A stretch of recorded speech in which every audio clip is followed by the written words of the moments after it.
Reed Moon and his team travel the globe in search of the world's most priceless literary treasures. And their hunt has led them to the United Kingdom for a series of book fairs brimming with treasures. And Reed is here to acquire as many one-of-a-kind items as he can. It's obviously a wooden box inlaid with mother of pearl with the coat of arms of Pope Leo XIII. The key must not be lost. Yes.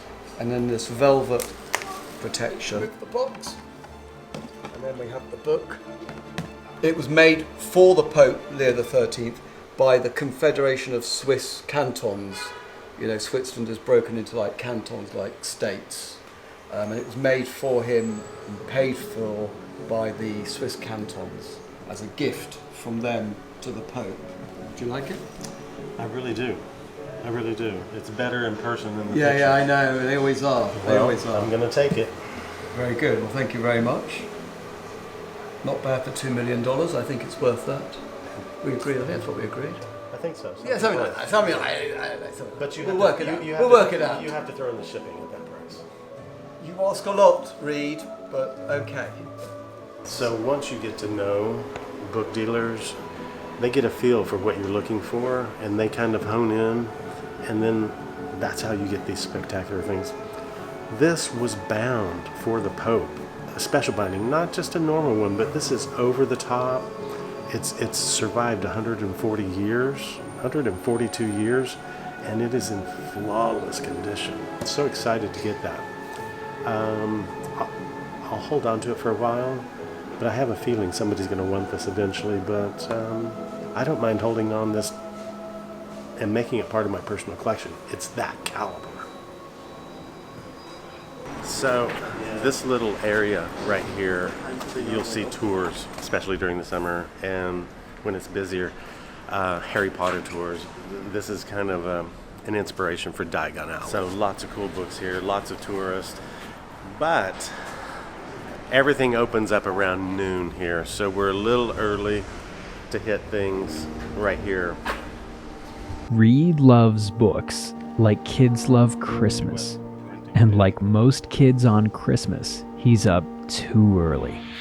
So the crew pops into a nearby shop to visit some old friends while they wait for the booksellers to open. That Mark Sullivan Antiques is the location of my first TikTok video. I filmed one of the workers there quoting Shakespeare. Hello, how are you? Oh, good to see you again. Good to see you. Welcome back to the old country. Good to see The man with the most charming bookshop in America. Moons is something that is almost an institution. You know, when you hear about it on these shores, then you know you've got the right business. Oh, thank you, thank you. Would you like tea or coffee or anything? We just had breakfast, so I'm Right. good, but Yeah. I want to see if there's anything quirky Yeah, or there's unique that quite I a- could put in the bookstore. Yeah, that's an interesting thing. He's the German Shakespeare. These were worn in aristocrats' miniature shoes. I think one of the first things I purchased here was that very large hourglass It was, that met it was its wonderful. demise. Oh, did it meet its demise? Oh. And it was all my fault. Oh, it happens, you know. It It made it safely on the plane. It's in my shop for several months. Yeah. And then we were moving around and I backed into it. And do you know what that sounds like when it breaks? Oh, it's such a shame. Reed and his team spend the rest of the day visiting old friends and checking on local bookshops in London. But the highlight of the beginning of this trip actually lies 170 miles to the north, a small town that holds one of the largest book fairs of the year. So we're in York. That's a walled city, beautiful walled city, but the book fair is outside the city at the race course, as in horse racing. So it's a multi-level story building where people go for the races, but now, once a year, they open it up for about 150, 200 book dealers to set up. So that's where we're headed. We'll be there in a few minutes. Here at the York Book Fair, the next 2 days will make or break Reed's entire trip.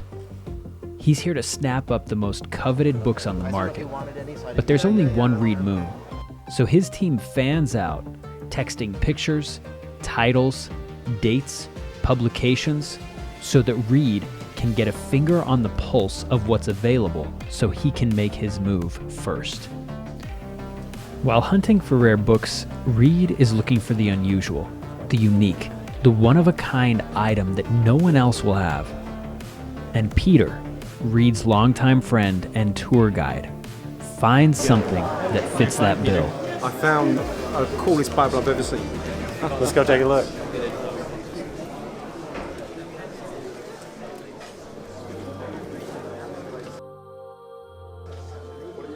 My name is Peter Fagg. I'm from England. I used to own a bookstore. My family ran a bookstore for 24 years. That book, I think there's a few things. First of all, it's a big Bible. It looks grand, but that it wasn't just the Bible, because it's the container where the Bible was. It's the fact that it's a little pulpit, the fact that this was being used by a Catholic priest somewhere in a Catholic family to worship, really, in kind of a bit of secrecy. It was almost like a portable church that they could just take and discreetly worship. And that, again, that story. I'm really intrigued by this, but it's a big number, and it's so unusual. The question is, I would feel compelled to just keep it and never sell it. It's got a great story, but it also ties up. It's a business decision too. So I'm struggling with this, but it's also probably once in a lifetime chance to acquire something this old, and it's just, you'll never see it again. Shipping is an issue. It's fragile. It would need to be crated in a box, and even inside of a wooden box, it would need to, because of the weight, a forklift would have to be able to pick it up, and then it can't move around very much. But something like that would cost a couple $1,000s minimum to ship. But in the overall price of it, it may be worth it. I'm struggling on this one. Reed doesn't have time to waste on the portable church and the massive Bible. Because in this business, you have seconds to make a decision before an opportunity is gone forever. I'm going to walk down this aisle and people say, "What are you looking for?" And it's like, I know it when I see it. I just have to kind of kick on the book radar, and certain books jump right out. And I can almost tell what books I'm going to see even before I walk up to the shelf. So let's see what happens. I think Reed is blessed with a different sort of eye. We did well as a bookseller, and the people we rubbed shoulders with, did reasonably well as well. But he was kind of a different breed, almost. He just had a knack of looking beyond what the general market were responding to. You can't be Orwell's 1984, but it also has to be at a price point that I can turn around and sell it. And unfortunately, I have to put that one back. This guy served in the Camel Corps, but then he goes back to Canada, he marries a Canadian, joins the Canadian Armed Forces, and is back over in World War II. He's literally serving in both wars. And he's a commander in the Second World War, and those are his intelligence documents, and so it's a pretty interesting collection. I think there will be a lot of fun discoveries in here. 1 million words. Look at that. Like 72 lines to the inch.